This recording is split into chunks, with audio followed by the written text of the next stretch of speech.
He had this exchange with our own chief White House correspondent, Jim Acosta.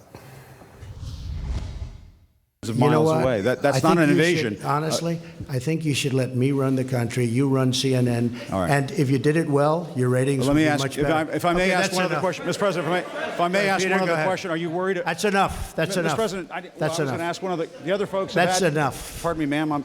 Mr. President, that's enough. Mr. President, I had one other question, if I may ask, on the Russia investigation. Are you concerned that you may have? I'm not concerned about anything with the Russian investigation because it's a hoax. That's enough. Put down the mic. Mr. President, are you worried about indictments coming down in this investigation?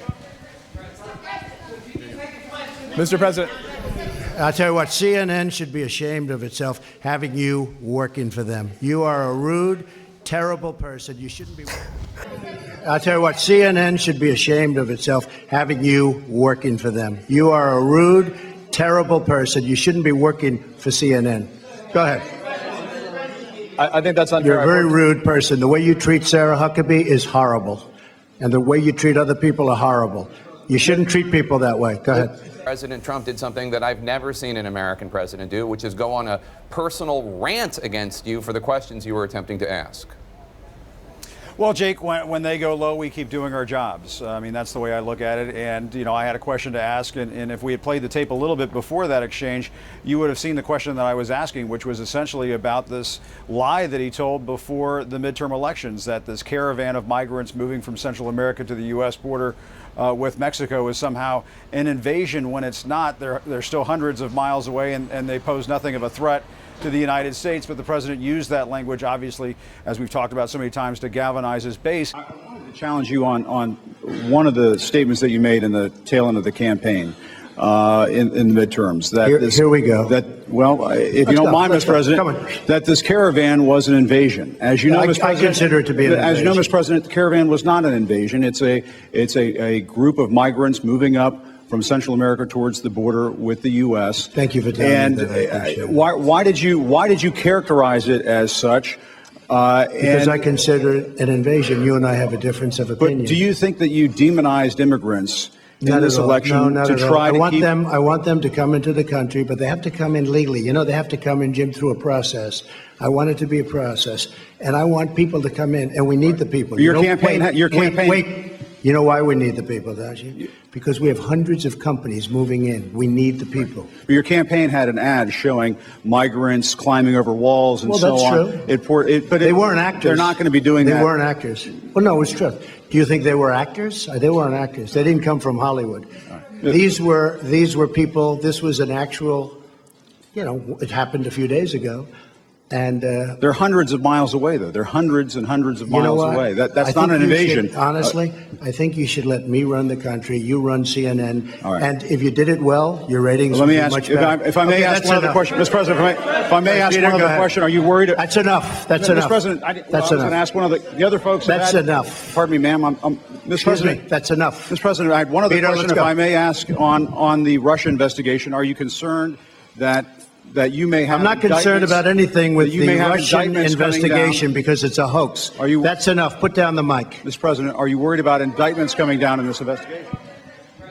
He just didn't like hearing that question. He didn't like being challenged on that point, and he certainly doesn't like being called out for his falsehoods. But of course, Jake, as you were just mentioning, that's our job. That's what we do over here. I think the other point that needs to be made is that during this press conference, the president time and again seemed to be attacking journalists of color. He was attacking my friend April Ryan, telling her to sit down. You just have to sit down, please. Sit down. I didn't call you. I didn't call you.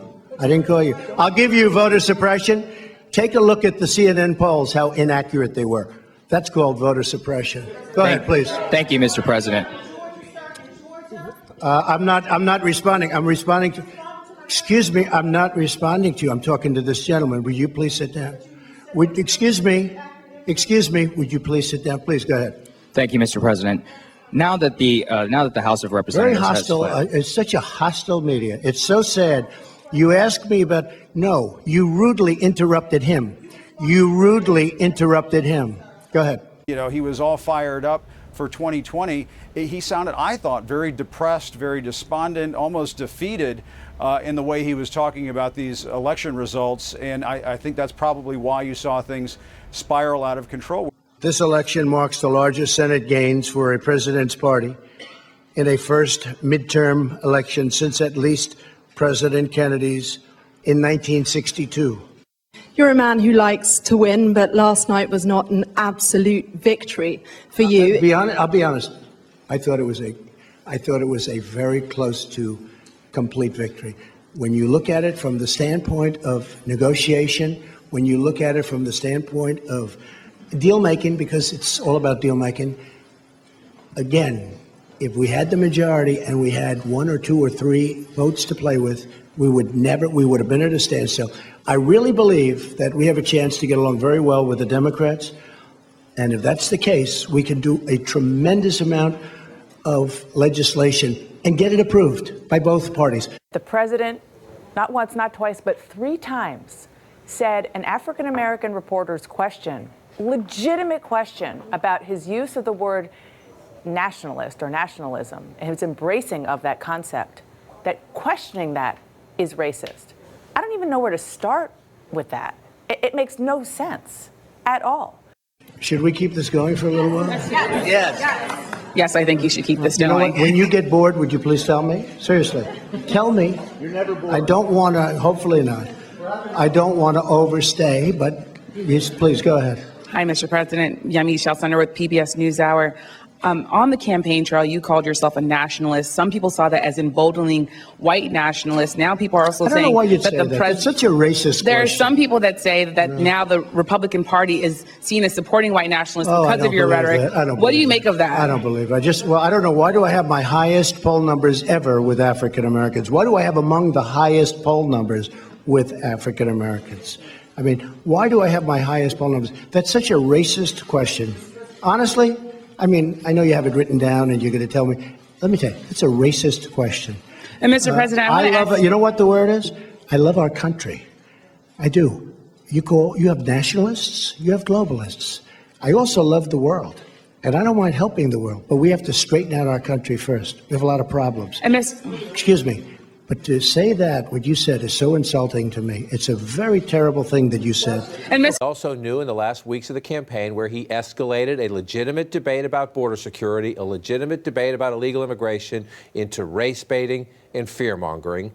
And now he thinks it worked when he looks at the Senate map. And so that is his default, to go to these confrontations with the press, to accuse people of racism. The interesting thing to me, beyond that, let's take it to another wrinkle, the African-American women journalists asking the question, that was I was trying to make the point earlier about Nancy Pelosi. In addition to the default to race, the default to fear, this president does not like being challenged by women. When you report fake news, which CNN does a lot, you are the enemy of the people.